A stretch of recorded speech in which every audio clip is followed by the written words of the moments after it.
राज हूं, अधिराज हूं, मगर इस वक्त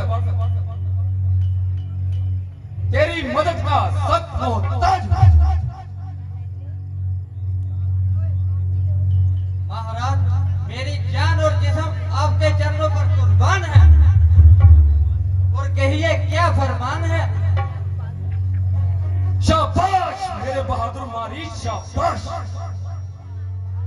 तू तो बड़ा ही दिलेर है।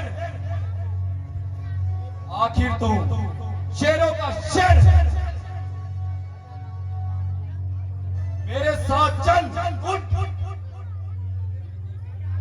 तुझे एक काम बताऊं और तेरी माता, तेरे भाई का इंतकाम कराऊंगा। हैं महाराज, क्या काम और कैसा इंतकाम। आपकी बात तो बड़ी अजीब पेचीदार लग रही है। अरे तू तो बिल्कुल ही गब्बर है।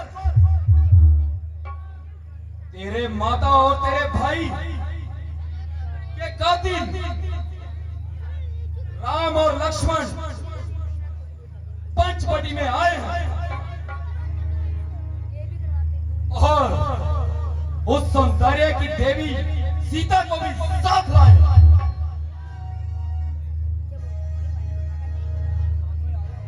अगर तू जरा सा साहस कर दे तो तुझको तो बदला मिलता है और मेरा भी काम निकलता है। हम इसी तरह सीता को उड़ा लाएंगे।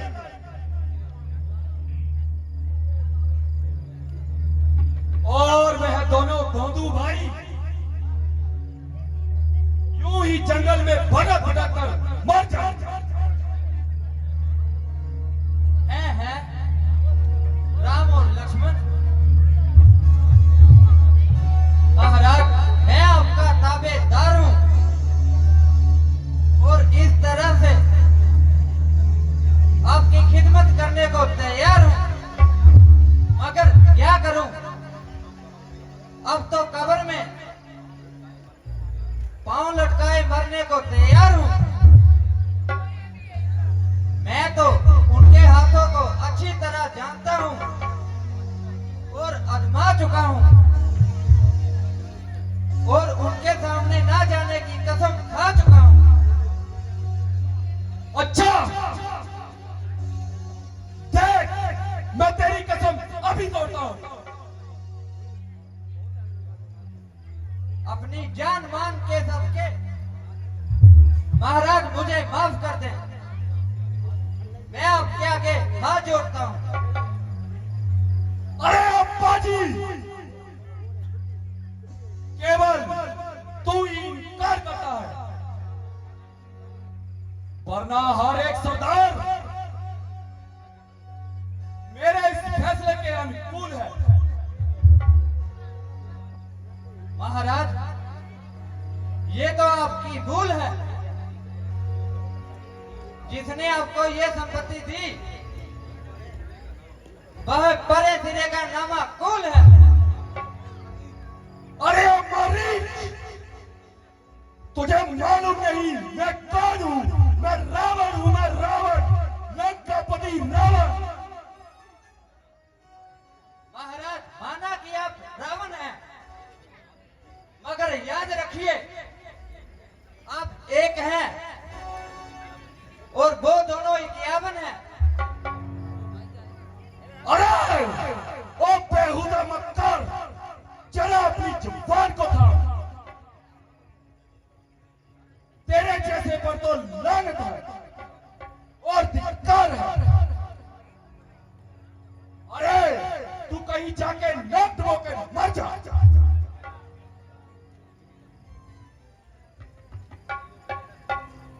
अरे ओ बेगैरत,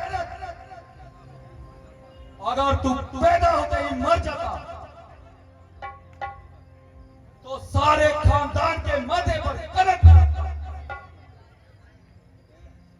खैर, तुझे मैं एक मौका और देता हूं। तलवार को म्यान में कर लेता। तू अभी भी सोच ले, विचार ले और नतीजे पर अच्छी तरह नजर मार ले।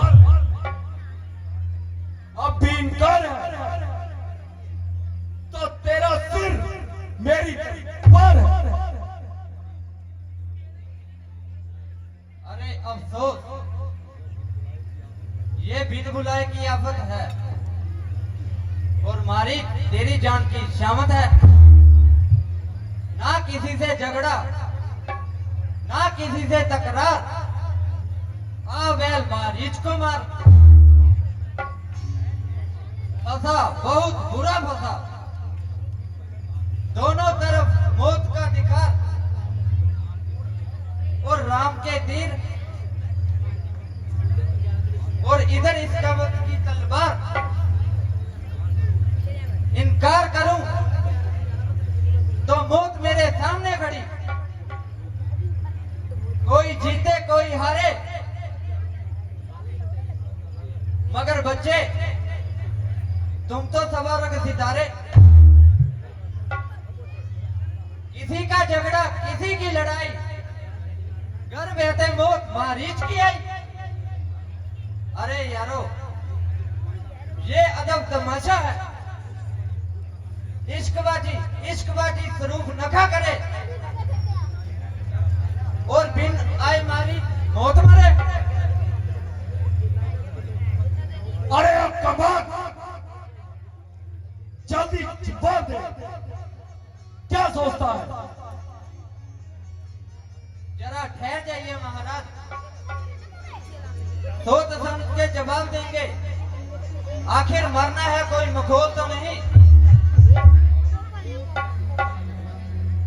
अरे मैं इससे ज्यादा इंतजार नहीं कर सकता। जल्दी बता, जो कुछ भी तेरी समझ में आता है। भाई वाह, ये अजीब जबरदस्ती है। अजी जनाब, 10 मिनट की मोहलत दो, फांसी के मुलजिम को भी हो जाती है। अरे ये पापी हृदय अपनी हट को ना छोड़ेगा। अगर ज्यादा इनकार करूंगा, ये पहले मेरी गर्दन को तोड़ेगा। अच्छा, जो हो तो हो, मरना तो आ ही गया, फिर कायर भी क्यों कहलाऊं। और इस दुष्ट के हाथ से मरना तो अच्छा, वह राम का बाणों के हाथों से मरूं। संभव है कि राम के हाथों से बच जाऊं, लेकिन ये तो इसी वक्त तलवार लिए खड़ा है। अरे शैतान, तेरा किस तरफ ख्याल है? तूने तो मेरी बात का अब तक कोई जवाब नहीं दिया। हुक्म अदूली करने की मेरी क्या मजाल है, मगर ये तो बताइए, आपने अपनी कामयाबी के लिए क्या उपाय सोचा है? शाबाश मेरे बहादुर मारीच, शाबाश। मेरे सिर के सलाहकार, अगर तू मेरे साथ है तो सीता को उड़ा लाना मामूली सी बात। कुछ अरसे पंचवटी के पास रिहाइश करेंगे और किसी खास मौके का इंतजार करेंगे। बस जिस वक्त सीता को अकेली पाएंगे,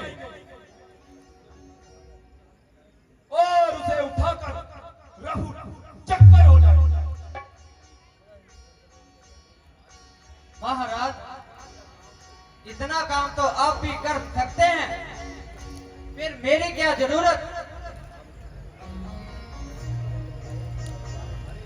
अरे तू भी निरा दूध। अरे भले मानस, यह तो सर्वदा संभव है कि सीता को बिल्कुल अकेली छोड़कर वह दोनों कहीं जाएं और एक ही समय में दोनों ही गैर हाजिर पाए। इसलिए उनमें से वहां से कोई भी जरा कदम उठा ले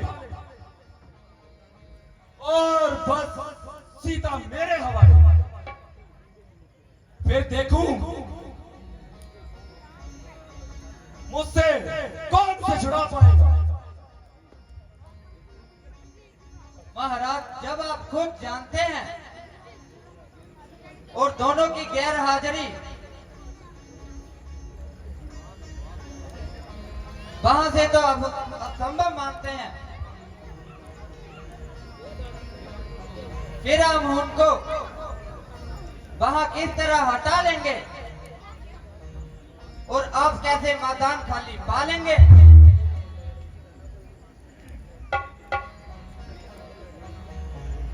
मारीच, मेरे पास एक योजना है। आओ जरा मेरे पास आओ।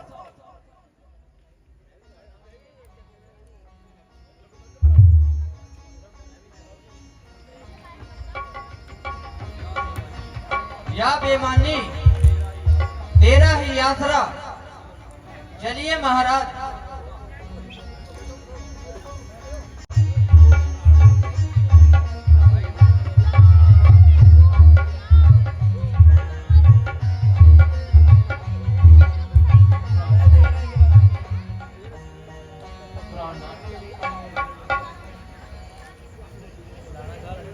प्राणनाथ, अब तो 13 साल खत्म हो चुके हैं और बातों ही बातों में दम हो गए।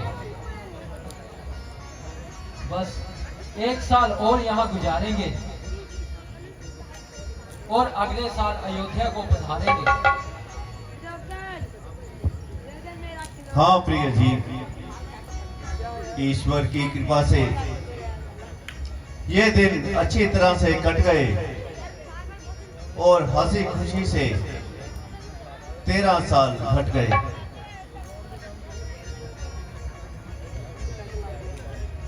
दादा जी, अयोध्या में हमारा अभी से इंतजार हो रहा होगा।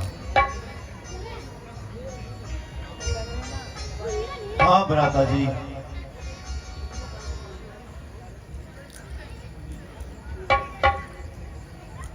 स्वामी जी, देखना ये कैसा सुंदर मृग फिर रहा है। बेशक प्रिय, मृग तो वास्तव में बहुत सुंदर है। अपना आनंद लेता हुआ जंगल में विचर रहा है। प्राणनाथ, ये मृग मुझे पकड़ दो। कैसा खूबसूरत है, देखो तो पूरी सोने की मूरत है। प्रिय जी, ये हमारे पास ही तो घूम रहा है, इसे पकड़ने की क्या जरूरत है। प्राणनाथ, मैं इसे पालूंगी और अच्छे अच्छे जेवर इसके गले में डालूंगी और हरी भरी घास इसे खिलाया करूंगी और इससे अपना दिल बहलाऊंगी। मुमकिन है कि ये मेरे हाथ में आए और भाग जाए। प्राणनाथ, हाथ नहीं आएगा तो भागकर कहां जाएगा। हाँ प्रिय, भागने की तो तूने अच्छी कही। प्राणनाथ, आप कोशिश तो करें। अगर जिंदा हाथ ना आए तो वृक्षशाला ही सही।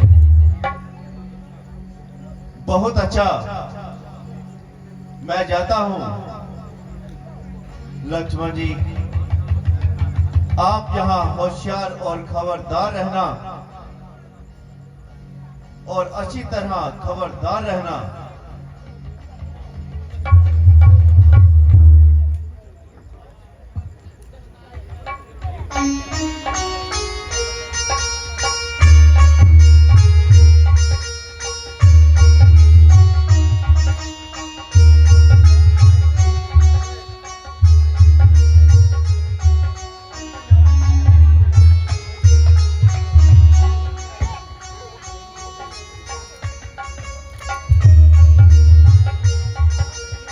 भाई लक्ष्मण, जल्दी आओ, मेरी जान बचाओ।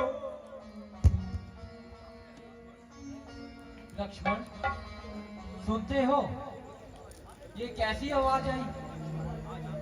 हाँ जानता हूँ माता जी, किसी ने मेरा नाम लेकर आवाज लगाई है। किसी की या किसकी?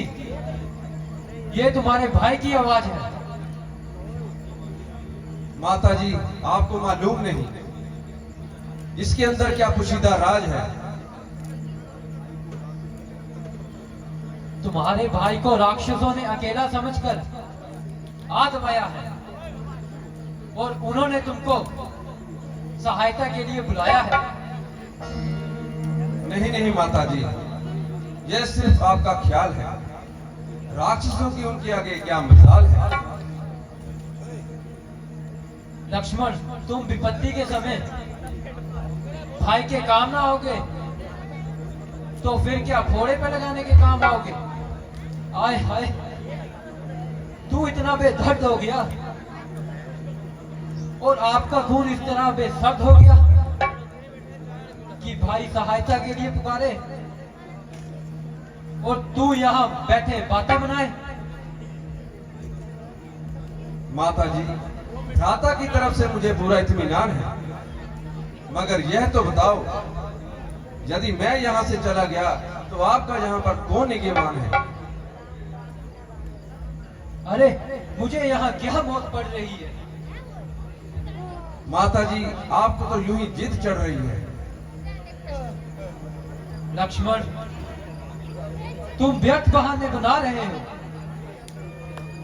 और बेकायदा इधर उधर की बातें सुना रहे हो।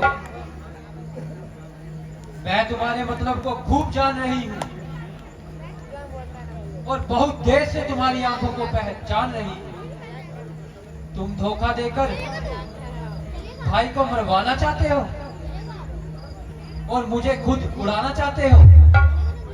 हाँ, अब मालूम हुआ कि तुम्हारा साथ आने का क्या सबब था और इससे तुम्हारा क्या मतलब था। याद रखो, तुम मेरी तरफ नजर तक नहीं उठा सकते और मेरी गर्दन तक को ना पा सकते। जीवन है तो श्री राम जी के साथ, अन्यथा जान पर खेल जाना मेरे लिए मामूली बात है। जहां तुम्हारी तबीयत चाहे चले जाओ और मुझे अपना मुंह ना दिखाओ। शोक, दुनिया अपने मतलब की यार है। मुसीबत के वक्त कौन किसी का मददगार है। माता जी, आप किस किस्म की बातें सुना रही हैं और कैसे अनुचित दोष मेरे सिर पर ला रही हैं। क्या मेरी वफादारी का यही सिला है जो मुझे आपकी तरफ से मिला है? साथ लाकर यही गुल खिलाने थे और ऐसे वाहियात इल्जाम लगाने थे। घर से चलते वक्त माता ने मुझको पुत्रों की तरह आपको संभाला था, ना कि ये ताने सुनाने के लिए घर से निकाला था। अच्छा देवी, किसी पर क्या अफसोस है? ये मेरी प्रारब्ध का दोष है। मुसीबत के दिन आए तो आपने भी डंक चलाए। भाई लक्ष्मण,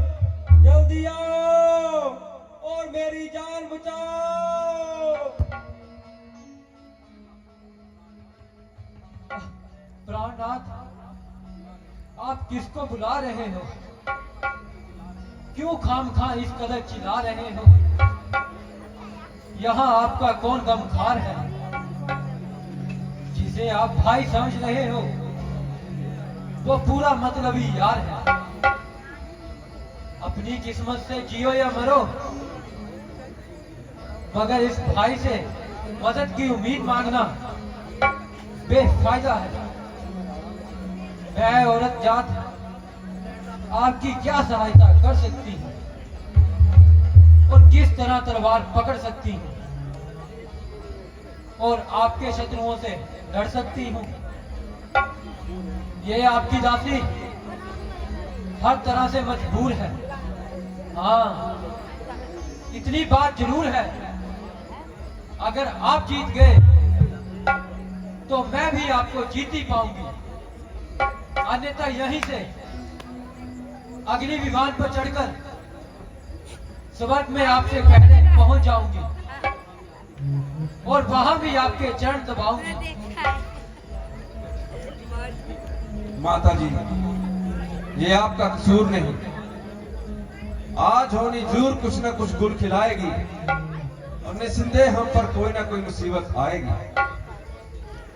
जब आपकी जुबान से ऐसे बुरे ख्यालात आ रहे हैं तो जरूरी है कोई हमारे लिए कोई नया बखेड़ा ला रहे हैं।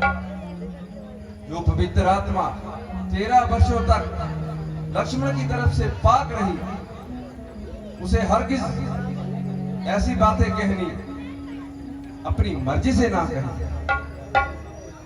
ये सब कुछ भाभी करवा रही है और आपके मुंह पर ऐसी बातें चढ़कर आ रही है। बहुत अच्छा, जाता हूं और इस साजिश का पता लगाता हूं, मगर मेहरबानी करना इस कुटिया से एक कदम भी बाहर न धरना।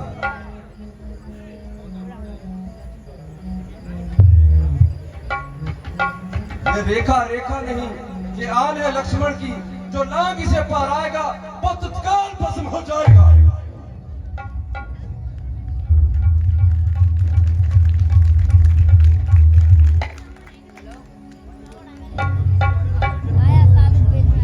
अरे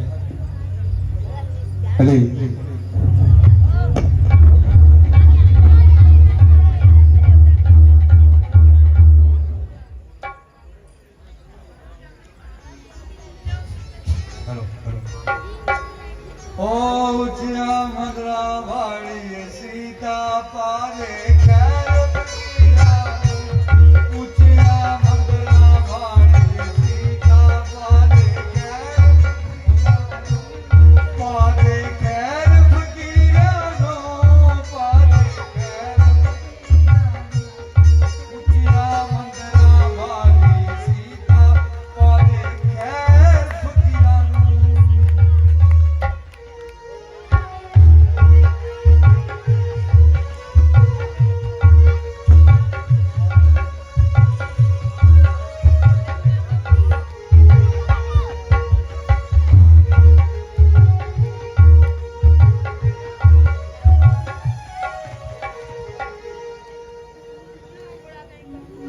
योगीराज, आप कौन हैं और कहां से पधारे हैं?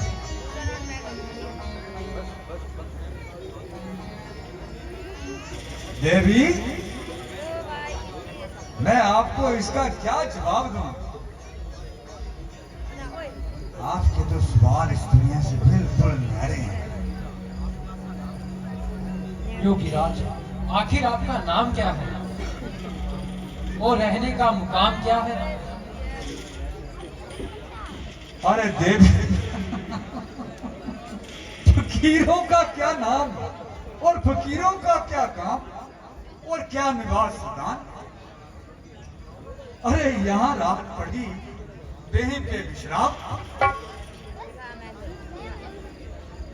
तो फिर यहाँ किस तरह दर्शन दिए? देवी, मैं आपके पास भिक्षा लेने के लिए आया हूँ। ओह भाग्य मेरे, जो कुछ गद मूल प्राप्त है मैं लाती हूँ। देवी, मैं भिक्षा तो बाद में लूंगा।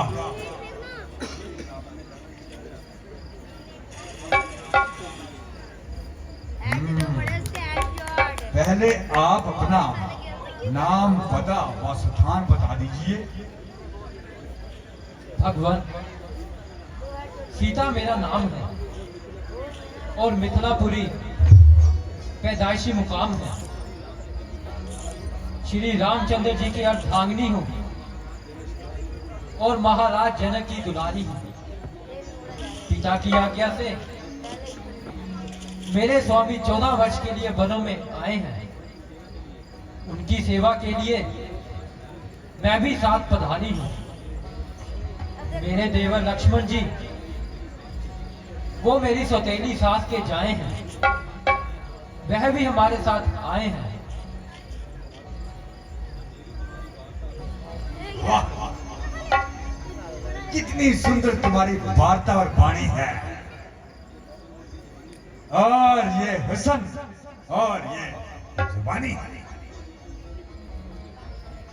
अरे इतनी सुंदर होते हुए क्या तूने जंगलों की शाख क्यों टानी? आए, तुम्हारी ये हालत देखकर मेरा दिल पिघल गया। महात्मन, आपकी जुबान से ये शब्द शोभा नहीं देते। मैं बूढ़ी हूँ या जवान हूँ, लेकिन क्या बलिहाज है और क्या मर्तबा आपकी पुत्रियों के समान हूँ। माना मैं अकेली हूँ और सारी साधु सन्यासियों के लिए ऐसी गुफ्तगू बहुत शर्म की बात है। ये जिसकी वजह से मुझे आपके साधु होने पर भी भ्रम है। अच्छा, आप मुझे भिक्षा दे दो।